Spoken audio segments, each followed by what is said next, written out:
苏丹发生内战较大，有协议要停战，不过双方拢无照片照行。今日传出土耳其驻苏丹大使的车叫枪弹着，土耳其当地初六宣布要甲大使馆暂时为克托木迁徙去苏丹港。车门面顶会当看到一个甲一个枪支孔，看起来真惊人。非洲国家苏丹一直内战，虽然战争毋若一届协议停战，不过双方拢无遵守，连土耳其驻苏丹大使的车嘛受到枪击。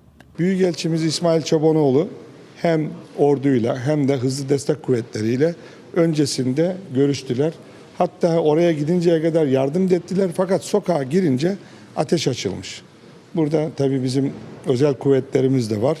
国际社会一直呼吁苏丹停止冲突，土耳其马努里亚甲双边会谈想要做公请。这个枪击虽然无造成人员的伤亡，也毋过考虑到大使甲外交人员的安全，土耳其伫初六宣布临时甲克图木大使馆刷去别位。